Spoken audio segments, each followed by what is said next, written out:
గౌరవ కేటీఆర్ అధ్యక్ష మా బట్టన్న కూడా ఇంత ఆవేశపడతాడు అనుకోలేదు అధ్యక్ష. ఎందుకంటే వారికి వాస్తవాలు తెలిసి కూడా ఇంత ఆవేశపడి అధ్యక్ష గావు కేకలతో పెడబొబ్బలతో నోటికి గొంతు పెంచి అరిస్తే గొంతు పెంచి దాడి చేస్తే మందబలంతో శాసిస్తాననుకుంటే వాస్తవాలు కాకుండా పోవు సార్. పాలమూరులో గంజి కేంద్రాలు వాస్తవం, తెలంగాణలో నెత్తురు బారిన నేలలు వాస్తవం, నెర్రెలు బారిన నేలలు వాస్తవం, కరెంటీ అని మాట వాస్తవం, 14 లక్షల వలసలు వాస్తవం. అధ్యక్ష ఇవన్నీ కాంగ్రెస్ పాలనకు తార్కాణాలు అధ్యక్ష, నేను చెప్పడం లేదు అధ్యక్ష ఎవరో కాదు అధ్యక్ష, గౌరవ ముఖ్యమంత్రి రేవంత్ రెడ్డి గారు మాట్లాడిన రికార్డు అసెంబ్లీలో అధ్యక్ష కాంగ్రెస్ పరిపాలన గురించి గౌరవ ముఖ్యమంత్రి రేవంత్ రెడ్డి గారు మాట్లాడిన మాటలు వారి మాటలు చెప్తా అధ్యక్ష వారు చెప్పినారు రేవంత్ రెడ్డి గారు, ఇది 2014 25 జూన్ అధ్యక్ష. వారి మాటలు నేను కోట్ చేస్తా ఉన్నా, అసెంబ్లీ రికార్డు అధ్యక్ష.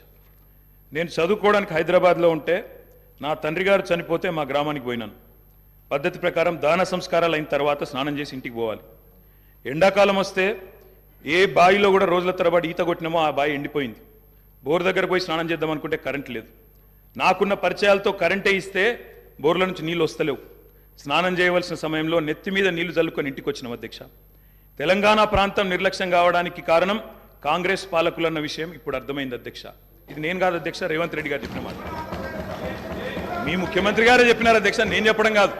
నేనేమంటున్నా అధ్యక్ష, మీరు దాచేస్తే దాగని సత్యాలు చరిత్ర అధ్యక్ష. ఇట్లా నిమిషానికి ఒకసారి ఇంటరప్ట్ చేస్తే ఎట్లా అధ్యక్ష? ఇంత ఆవేశం ఎందుకు? బట్టన్నా అధ్యక్ష ముఖ్యమంత్రి గారు మాట్లాడతారు తర్వాత, మీకెందుకు బాధ? బట్టి గారు ఇంత బాధపడితే కష్టం. ఇందిరమ్మ పాలన గురించి రేవంత్ రెడ్డి గారు చెప్పిన మాట ఇది. ఇంకా చాలున్నాయి రేవంత్ రెడ్డి గారు చెప్పిన మాటలు, చెప్పమని చెప్తా అధ్యక్ష. This is not right sir అధ్యక్ష, you have to come to my rescue. This is not right అధ్యక్ష. ఇదేం అధ్యక్ష? సీఎం గారు సమాధానం చెప్తారు అధ్యక్ష. గౌరవ కేటీఆర్ గారు ఎన్నిసార్లు ఇస్తారు సార్? మరి మేము కూడా లెక్క చూడాలా? 39 మందికి అధ్యక్ష, మనం తెలంగాణ రాష్ట్ర శాసనసభలో మాట్లాడుతూ ఉన్నాం. ఆనాటి ఉమ్మడి ఆంధ్రప్రదేశ్ శాసనసభ వ్యవహారాలు కాదు, ఆనాటి ఉమ్మడి ఆంధ్రప్రదేశ్ శాసనసభ కాదు. ఇది ప్రత్యేక తెలంగాణ రాష్ట్ర శాసనసభ. ఈ శాసనసభ ఈ రాష్ట్రానికి సంబంధించి 2014 జూన్ 2 నుంచి మొదలైంది. ఈ 2014 నుంచి ఈ రాష్ట్రంలో తీసుకున్న చర్యలు, జరిగిన ఖర్చులు, చేసిన అభివృద్ధి, రాష్ట్ర ప్రజల ఆకాంక్షలు, వాటి గురించి మనం మాట్లాడుకోవాలి. గతం అంతా బాగాలేదనే కదా అందరు కలిసి కొట్లాడి ఏకగ్రీవంగా తీర్మానం చేసి తెలంగాణ రాష్ట్రం ఇంకా అది చూపించి నేను వాళ్ళతో పోటీ పడతా అంటే నువ్వు కూడా వాళ్ళతో పోటీ పడితే నువ్వు కూడా అట్టే పో. మరి ఏడెందుకు తెలంగాణ రాష్ట్రం గురించి మాట్లాడండి సార్.